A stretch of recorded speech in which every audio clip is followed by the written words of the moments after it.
Every jacked black guy on YouTube right now is saying the exact same thing and giving you the exact same information about BodyGame. They're all telling you the same thing about how much BodyGame is important and how well it will change your life and all these amazing, cool, out of nowhere results you're going to get once you hit the gym hard and look a certain way, and how much it'll improve your dating life.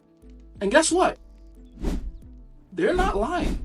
BodyGame is life-changing. When you look a certain way to women, then they respond to you a certain way. This is very true.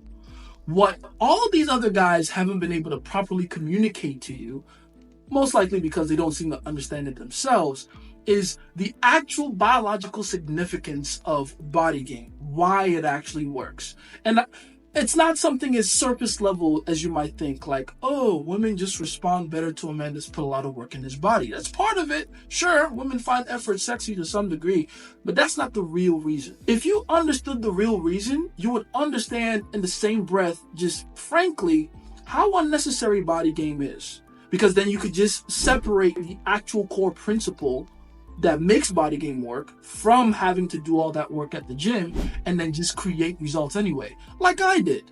Yes, I'm a jacked black guy myself, but trust me, I was getting bitches long before that point. I was getting women when my arms were still skinny. So how did I do that? Because I understood this principle I'm about to teach you in this video. Granted, before we go on with this video, I am not saying that you shouldn't hit the gym. Again, look at me. Okay, hit the gym hard. It's good for your health, it's good for your mind, it's good for your spirit. All right, taking care of your temple is one of the most important things you can do in this world, because you only get one of these. Take care of it the best you can. With that said, though, I need you to understand, if all you want to do is get attention from women and retain that attention and turn that attention into useful compliance, you do not need to spend hours at the gym. Again, spend the hours at the gym. Work hard, but if all you want is some bitches, you're working way too hard at the gym to do that. It's girls. Come on, guys. It's fucking girls we're talking about here. There's a way simpler way to go about it. This principle I'm about to teach you is, in my opinion, the most powerful thing you can learn in a game. It's, in my opinion, the basic, fundamental pillar of game. Understanding this, in my opinion, is what game is all about. So what is this most important skill in game? What exactly is this skill about? What does this look like? What is this for? How does it work? Well, I'll tell you what the skill is. First, gotta wipe this off. What is the most important skill in all of game? It's actually very simple if you think about it. It's the manipulation, control, and the ability to create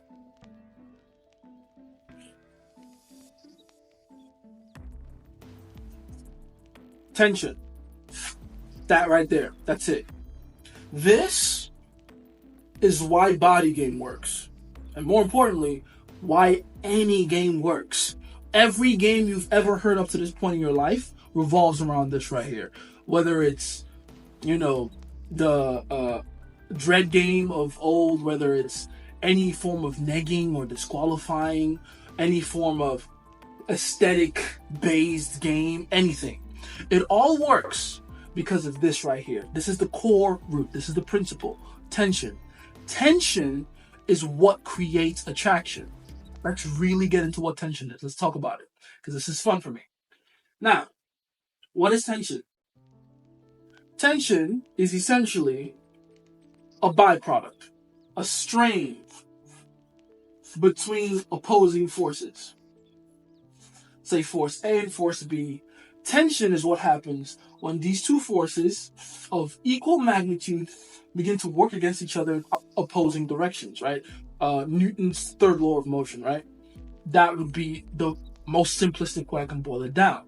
Now, how do you extrapolate that into dating? How does that work when it comes to defining it for dating? Well, tension is essentially the clashing of two emotions. Emotion being energy in motion, right? Tension is what happens when two forces, emotions in this case, clash. And usually those two emotions are of different kinds. So we have a positive emotion and a negative emotion. That is what creates tension. That is what creates friction. That is what creates anxiety or fear and any other kind of name that we give what we're calling tension. And that's all tension really is. You gotta understand, on a biological level, the way we interpret emotion is through our senses, is as a signal of sorts in our bodies. That is how emotions of all kinds are interpreted in our system. We feel happy, physically as well as emotionally. We feel sad, excited, angry, agitated, confused. All of the above, in both the way that we create those feelings within our hearts and in our minds, how we interpret those feelings, but also the way we physically manifest the way we are feeling, right? So, on a biological level, tension is something that happens as like a warning signal of sorts. You gotta understand, when it comes to how tension works, you feel tension when your human body sends you a sort of a warning signal. And that warning signal is only ever fired when your body, again, unbeknownst to you, this is something that you do not control voluntarily, right? This is not something that you have a conscious control over, but you get that warning from your body when your body recognizes itself to be in the presence of some kind of a biologically significant event. Simpler way to put it, when your body thinks that it is either in danger or has an opportunity. Put it like this. Don't forget, our biological imperative, ultimately, the reason we exist on a physical plane is for two reasons. I'm not saying this is the only reason we exist. I'm saying on a physical level, when it comes to biology and evolution, there's only two reasons to exist. One, survive. Stay alive. All our mechanisms, both offensive and defensive, are wired to keep us alive a little longer. The second reason is replicate or reproduce or multiply, whatever word you want to use. But those are the only two reasons on a physical, biological level that we exist. They're called our biological imperatives. Imperatives meaning the reason behind our actions, right? Our ultimate goal on a physical level.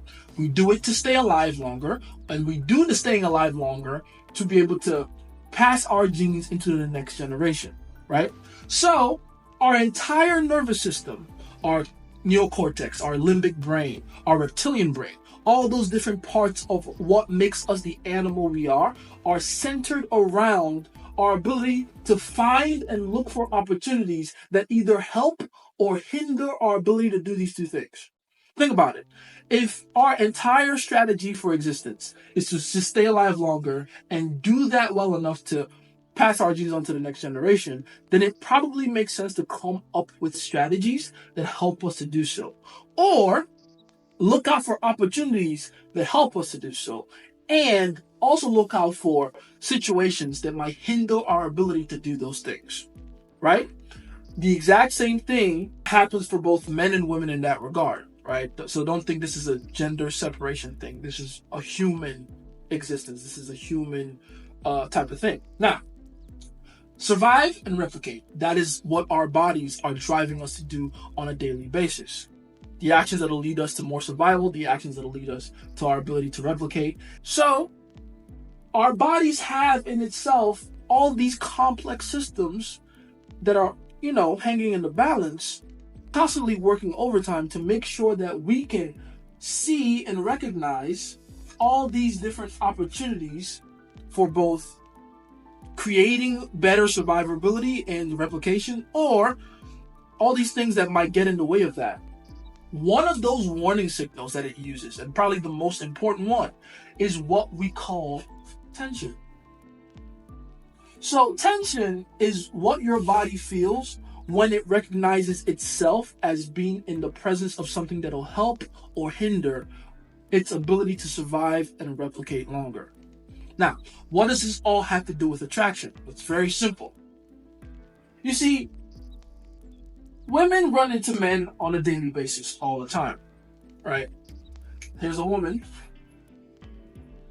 We're going to give her long Rapunzel type of hair because I just watched Tangle again the other day with my girl, right? So she's got long hair because why not? Who's gonna stop me? And there goes all these different men, shapes and sizes. We'll make one super tall for no reason. He's in the NBA.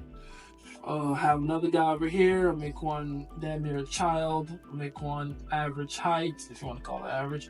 Make this other guy rather tall. Again, you get it. All these options the woman has to pick from. All these men that she runs into on a daily basis. Now, conceptually, right, mentally speaking, in our heads, we understand that she's going to run into or walk past or interact with all these different kinds of guys on a daily, weekly, yearly basis. We understand that. What separates all these guys? What makes them different in her head? What makes one guy in the sea of options that she has stick out? That thing is basically tension. That's really it.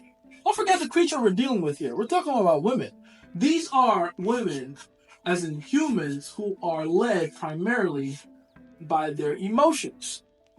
So, when they're interacting with other people or other things in their environment, the thing that sticks out the most, the thing that will always leave the most significant psychological or emotional impact, right, are the things that make her feel the most. And there's nothing that cuts through all the noise, cuts through all the bullshit with regards to the sea of a woman's emotions like tension can.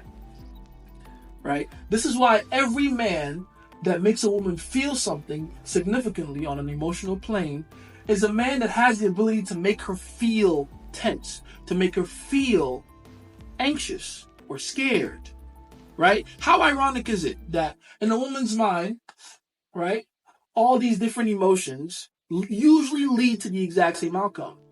There's a reason that she'll be more likely or just as likely to fall in love with her boss as she would to fall in love with her kidnapper. I say that all the time. Those two things are no different in a woman's mind because women aren't processing that information with their minds. They're processing it with their bodies. And all her body takes up is when she was in front of the boss. Let's make this guy right here the boss. This is the boss. When she was in front of him, she felt tension. And of course she did. This is a man that holds significant power over her life and livelihood and has the ability to dictate her time, schedule, responsibilities, stuff like that, right? So there's a level of respect she has for that man and reverential fear. At the same time, though, she also has that same level of tension for this guy. Some guy that's lurking in the bushes trying to kidnap her and successfully didn't put her in the basement. I don't know why I came up with that one, but whatever. Unfortunately, it's happening out there somewhere, statistically speaking, but back to this. The point is, she feels tense around the kidnapper. Why? Because he represents danger. He doesn't have the best intentions for her. He doesn't have her best intentions in mind, definitely not. He's there for his own selfish, nefarious reasons. So, she's scared of him. And yet, all that fear for the kidnapper or the respect that she has for the boss is interpreted, sorry, Nigerian accent, I'll slip out that for a second, interpreted by her body as tension. And that's why she can be attracted to both of them at the same time. Now, let's talk about that part. Why exactly does tension lead to attraction? How the fuck does that work? Let's talk about that. See, because that confuses people. People think attraction is just this smooth, feel-good process. It's not. Attraction, in its purest form, is meant to be hectic. It's meant to be stressful. It's meant to be a perfect blend of positive and negative emotions. You ever see those movies or cartoons back in the day where it's like a guy that's in love with a girl or a girl that's in love with a guy? Let's just say guy that's in love with a girl, right? Because that's the one that probably sticks out to you. And he likes a girl. He has a crush on her. He gets a rose, usually a sunflower with a lot of petals on it. And he plucks each petal out. She loves me. She loves me not. She loves me. She loves me not. That's what attraction actually looks like. It's uncertainty. It's not knowing where you stand. That is where attraction actually is bred. That is what creates attraction. That is why it's called a spark of attraction. Remember what I told you before? Two opposing forces, equal magnitude, opposite direction, right? That creates friction. And that is why we call it a spark of attraction. You see the point? That's what attraction is all about. Attraction is meant to be a heart-wrenching process. It's meant to not be smooth. It's meant to not be easy. I'm not even sure I'm saying that right, but you get what I'm saying when I say that. And whenever a woman feels a combination of positive and negative emotions for you, especially in a short period of time, attraction is sparked. That is what we call attraction. That's why BodyGame works. You see, BodyGame and making yourself look like a threat creates a bunch of negative emotion in you. And that's what people don't seem to understand. These BodyGame guys don't seem to get that. BodyGame creates nothing but negative emotions in women. Being big, being strong, muscular, a threat, a physical threat, especially if you're a black guy, does nothing but create negative emotions in women, right? You're scary. You're dangerous. You have the ability, if you really wanted to cause some serious harm. I'm not saying you should, obviously. I'm just saying these are the actual emotions being felt in a woman when they see that body of yours, right? Because you're a stranger. They're not going to assume the best out of you. They're not going to assume that you have the best intentions at heart for them. They don't know you. They don't know what you want. They don't know you from anywhere. They can't trust you quite yet. So, of course, they don't see you as their big hero in shiny armor. Like, that's not the first thing that's going to come to their mind. First thing that's going to come to their mind is, whoa, black guy, jacked as fuck, gotta chill. Obviously, I'm not saying this only applies to black guys. But any man that has muscle is a fucking threat to women because you're automatically more dangerous than a man that doesn't look as capable, right? So that's all negative emotion. That's negative emotion. So where does the positive come in? Well, it's very simple. That's when you start applying some actual good social calibration. Social calibration is the ability to read social cues and respond to them correctly. That's the definition of social calibration. The ability to read social cues and respond to them correctly. It's the ability to know how to some degree, not to the point where you're a pushover, but to some degree, know how to be accommodating towards others. In the case of game, that'll be being able to read a woman's mood and act accordingly, either to improve her mood, right? Change her mood, not her mind, or give her the space she needs to feel more comfortable, right? If need be, right? We'll talk about the social calibration another time. But the point is, it's not just the body game that's creating the attraction. No, it's the combination of body game and social calibration. Because think about it. If you're just a big buff guy, yes, she can find that attractive, as in she might say that's sexy, sure. But she still doesn't trust you. She still doesn't know you. You're still a stranger. You're still a threat. You're still a danger to her. What makes her now know that your body, as good as it looks, is a positive for her, is a good thing for her, is something that can add value to her somehow, is your ability to demonstrate that you can keep her safe from yourself, which is positive emotions. See? And that combination of the two, having the big scary body and the ability to be socially calibrated, that's what creates the spark of attraction. That's what actually makes attraction happen.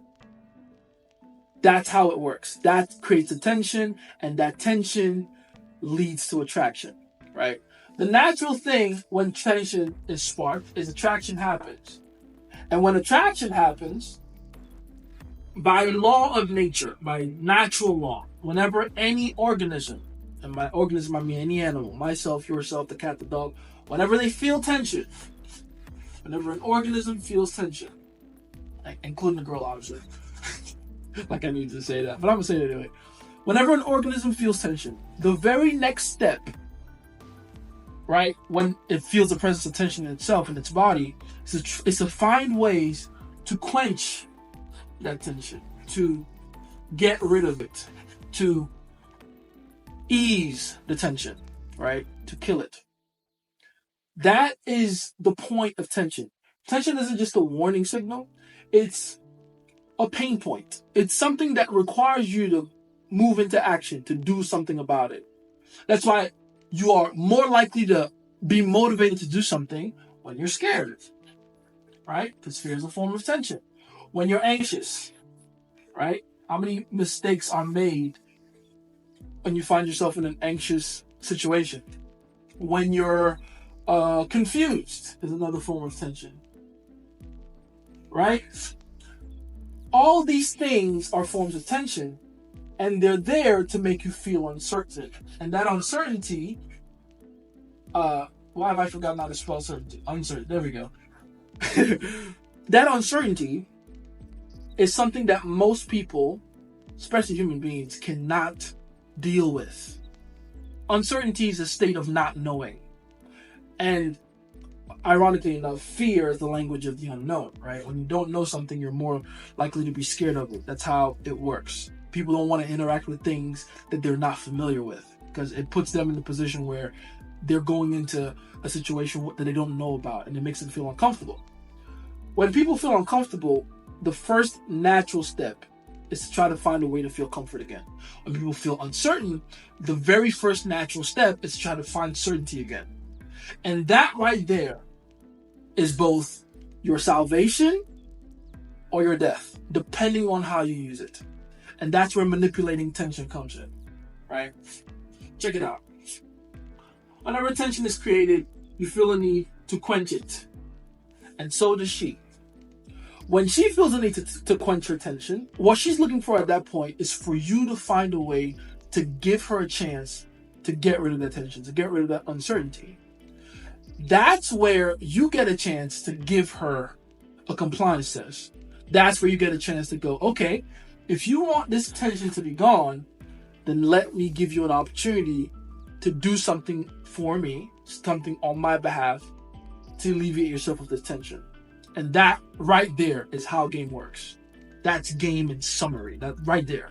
It's the manipulation of tension that both you and her feel in the moment, so that when she feels tense, she looks for an opportunity to have the tension go away, to alleviate herself of the tension. And then she begins to see you, right? You begin to position yourself in her mind as her only way of relieving herself of tension. That's what validation is. Validation is really just a way to kill tension. When you say something like, for instance, to make it a practical example, to make it really stick in your head. When you say something like, what's my favorite line? You have the most beautiful resting bitch face I've ever seen. Going back to what we were talking about in two opposing emotions, beautiful, the most beautiful is the positive emotion. Resting bitch face would be the negative, which create, again, a spark, tension. So now she's confused. What the fuck? What does that mean? That right there is tension, right? All I have to do from that point is give her a chance to give me some compliance. And then when she does, I can reward that by now validating her, by giving her a proper compliment. You see how that works? I'll say it again. I'm going to keep repeating it till I'm sure in my spirit you get it. Tension is what is created when two opposing kinds of emotions clash. And when those two emotions clash, it creates doubt, fear, uncertainty in a woman. Your job as a man, and the entire point of game, is to then give her the opportunity to do something for you so that you can then relieve her of that tension. That is all game is. That is all game is. So when you're having sex with a girl, understand, you having that sex with her, you being inside her in that moment, is really just a way to help her alleviate the tension she feels. The tension she felt about whether or not you actually liked her sexually. Do you see the point? That's how this works. That's all game is about, baby. That's it. Now, let's go further into how to actually create tension on purpose so you really understand. Like I said, two opposing emotions. Positive emotion, negative emotion. You don't need to hit the gym for years and years and years before you've finally had the audacity or permission to create two opposing emotions in a woman. You can use your words. They're very simple, right? Saying one thing positive a compliment of sorts, and then one thing negative in the same breath, something that pulls back on the compliment. Boom, you've created tension. This is what we call a push-pull.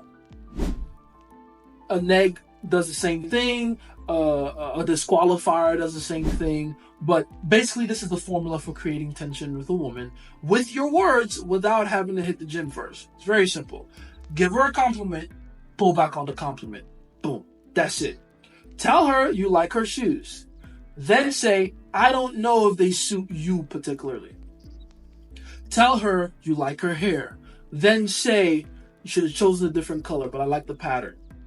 Boom. It's really that simple. That's all it does. That's all you need to create the tension you're looking for. It's just making two emotions happen inside of her at the same time so that her nervous system, her entire biology recognizes you as a biologically significant event, as someone that can be threatening enough to either help or hinder her ability to survive and replicate. That's really all it is. That's the beauty and the power of tension.